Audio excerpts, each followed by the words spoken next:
Саламатсыздар, урматтуу Чалкан медиа каналынын көрөрмандары, өлкөбүздө алынган акыркы сааттагы жаңылыктар менен сиздерди тааныштырабыз. Биздин каналыбызга катталып, ой пикирлериңиздер менен бөлүшүңүздөр. Ташиев Алтын кенге берилген 23 лицензияны кайтарып алдык. Алтын кенге берилген 23 лицензия кайтарып алынды. Элдин байлыгын көрүнгөн келип казып жүрбөйт. Бул тууралуу УКМКнын төрагасы Камчыбек Ташиев билдирди.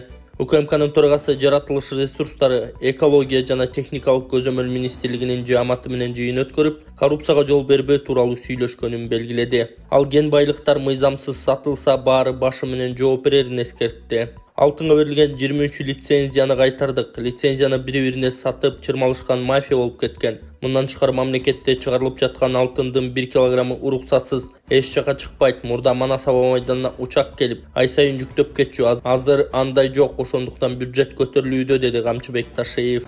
Урматтуу Москвадагы мекендештер, Кыргызстанга жүк салууну каалап, бирок кимден жиберүүнү ойлонуп жаткан болсоңуз, биз сиздерге ишенимдүү ишкерди сунуштайбыз. Бул ишкердин аты жөнү Зайырбек Маматкаримов.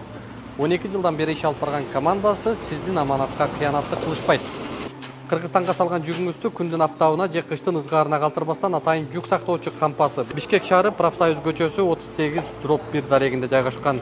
Жүктү Москванын бардык жеринен өздөрү алып кетет. Алган жүктү Кыргызстандын 7 дубанына жеткирүүнү да кепилдешет. Кыргызстанга жумасына 2 машина жиберилет. Жүк баасы көлөмүнө жараша 500 рубльдан өйдө баланат. Дареги Нижегородское метросу, Перовское шоссе 9, строение 7. Байланыш номерлери +7 926 788 70 70. +7 929 624 63 64. Садыр Жапаров шаардыктардан таштандыны кечкисин ыргытууну өтүндү. Президент Садыр Жапаров Бишкек менен Ош шаарларынын тургундарына өзүнүн социалдык баракчасы аркылуу кайрылды. Анда өлкө башчысы элди таштандыны кеч киргенден баштап түн жарымга чейин төгүүнү өтүндү. Урматтуу шаар тургундары, таштандыны кеч киргенден баштап түнкү саат 24:00-га чейин таштап берсеңиздер, түнү менен таштанды тазаланат. Көпчүлүк эртең менен таштанды таштаганга көнүп калган. Ошондуктан эртең менен эмес, түнкү саат 24:00-га чейин таштанды таштаганга үйрөнсөңөр, күндүз кечке таштанды салган челектер таза турмак, деди Садыр Жапаров. Президент кыргызстандыктарды жаратылышты келечек муунга көздүн карегиндей сактап, таза өткөрүп берүүгө чакырды. Ала Тоо аянты 21 сентябрда ачылат. Бишкектеги реконструкцияланып жаткан Ала Тоо аянтынын расмий ачылышы 21 сентябрда өтөт. Бул тууралуу кала мэриясы билдирди. Ошондой эле Кыргызстанда алгачкы жолу жаңы бийлеген от фонтандардын ачылышы болот. Эске салсак, Борбордук аянт апрелден бери оңдолуп жатат. Көчмөндөр оюндары. Кыргызстандын улуттук курамасы 65 медаль жеңди. Үстүбүздөгү жылдын 8-13 сентябрь күндөрү Казакстандын Астана шаарында өткөн 5-чи дүйнөлүк көчмөндөр оюндарында Кыргызстандын улуттук курама командасы 65 медаль, 19 алтын, 21 күмүш, 25 коло жеңди. Муну менен Кыргызстан 5-чи дүйнөлүк көчмөндөр оюндарында медалдардын саны боюнча 2-чи орунду ээледи.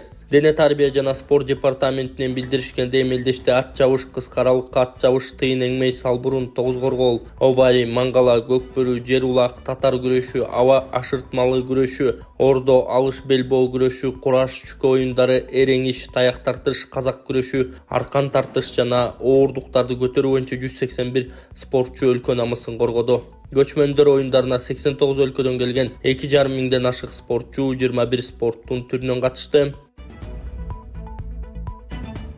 Ысык көлдүн жээгине унаасы менен кирген айдоочу айыпка жыгылды. Ысык көлдүн жээгинде Tesla унаасын ээн баштык менен айдаган айдоочуга 15 000 сом айып пул салынды. Бул тууралуу жол кыймылынын коопсуздугун камсыздоо баш башкармалыгынын басма сөз кызматы кабарлады. Tesla Cybertruck үлгүсүндөгү автоунаа көл жээкке кирип алгандыгы жергиликтүү тургундар тарабынан видео тасмага түшүрүлүп, интернет булактарында тараган. Бул факт боюнча жүргүзүлгөн издөө иштеринин натыйжасында Ысык көл облусунун жол кайгуулуу кызматкерлери тарабынан жогорудагы унаа табылып, анын айдоочусу 51 жаштагы КМЛ аттуу жаран экендиги аныкталды. Ага эреже бузгандыгы үчүн Укук бузуулар кодексинин 189 беренесинин авто ээн баштык негизинде протокол түзүлүп, 15 000 сом өлчөмүндө айып пул салынды.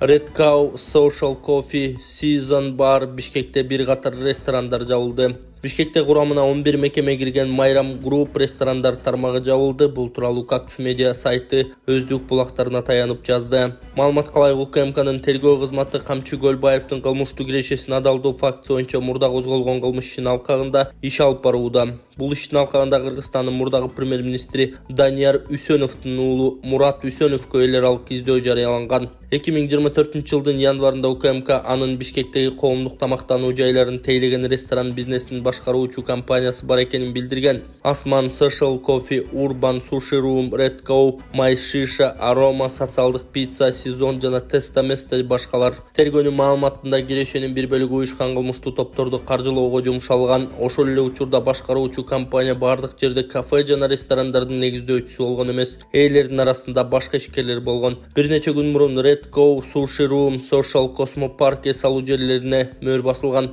Ал эми бүгүнкү күнгө карата мөөр дагы бир канча мекемеге басылды. Жогорудагы мекемелердин ичинен Social Coffee, Urban Season Bar, Sant Bishkek социалдык баракчаларында техникалык себептерден убактылуу жабык экенин билдиришкен. Министрлик эт дүңүнөн 500 сомдун тегерегинде сатылып жатканын айтты.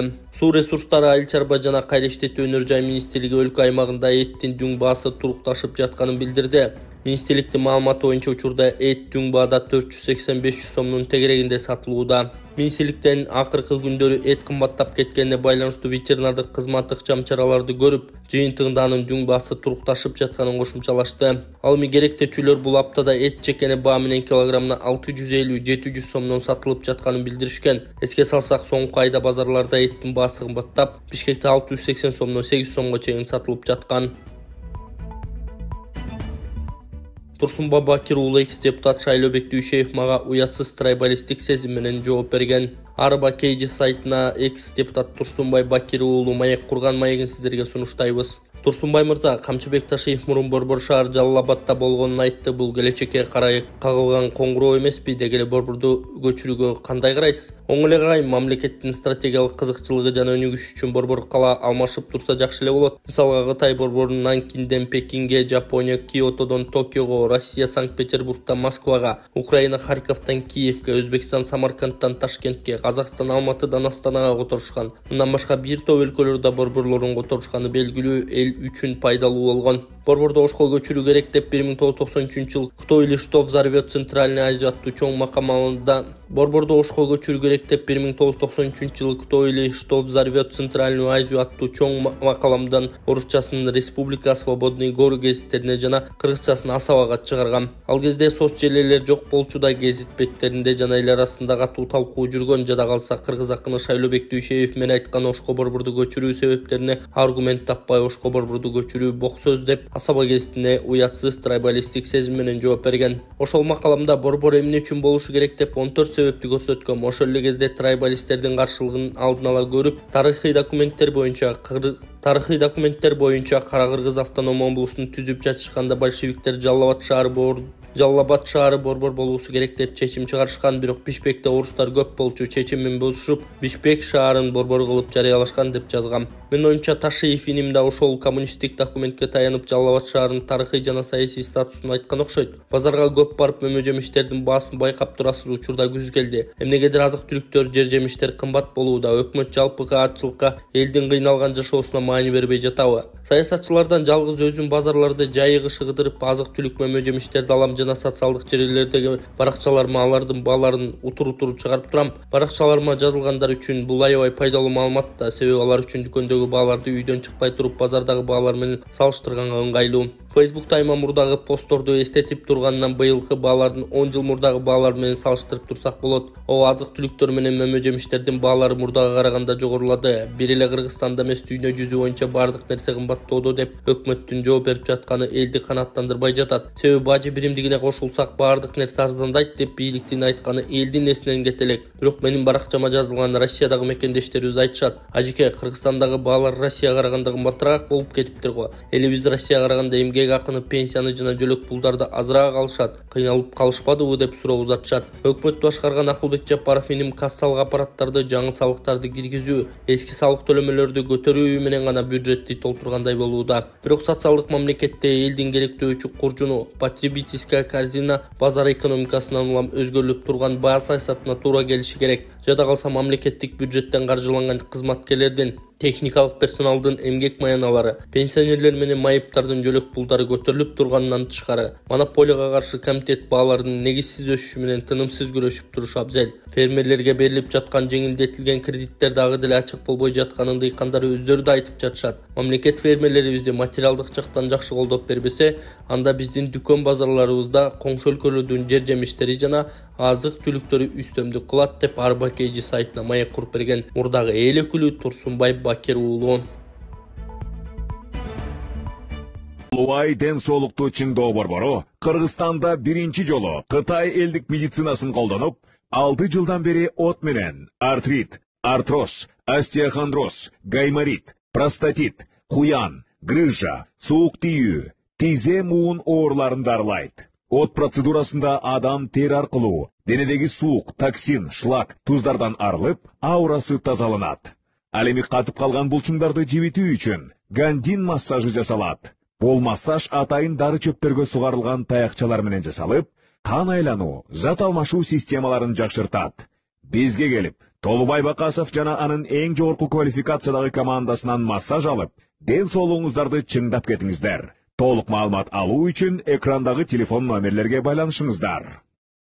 Мурдагы аткаминерлер Зилалиев менен Сатыбеков кармалды. УКМКнын кызматкерлери тарабынан мурдагы өнөр жай энергетика жана жер байлыгын пайдалануу министри Дүйшөнбек Зилалиев кармалгандыгын 24 Кейжи агенттиги күч түзүмдөрүндөгү өз булагына таянып жазып чыгышты. Зилалиев 12 сентябрда кармалган. Ал эми бир жума мурда энергетика министрлигине караштуу геология жана жер байлыгын пайдалануу мамма агенттигинин мурдагы директору Мелис Сатыбеков да кармалган дейт аталган агенттик. Алар 2017 жылы жасалган коррупциялык иштерге шектелип жаткандыгы айтылууда. Анткени бул эки мурдагы аткаминерлер жер байлыктары жаатында иштеп, жер байлыгы иштетүү үчүн бериле турган лицензияларды берүүдө пара алууга тиешелер болгондугу болжолдонууда. Сатыбеков 4 ноябрга чейин СИЗОго камалган. Эске салсак, 2018 жылы УКМК мурдагы вице-премьер-министр Дүйшөнбек Зилалиевдин үйлөрүн, банк эсептериндеги миллиондорун таап чыккандыгы да белгилүү. Зилалиев бул иштерди саясий шоу деп атап, коюлган айыптарды мойнуна алган эмес. Ошондон кийин ал 9 жылга эркиндигинен ажыраган. Бирок 2021 жылы жогорку сот төмөнкү инстанциядагы сот чечимдерин жокко чыгарып, ишти кайра кароого жиберген.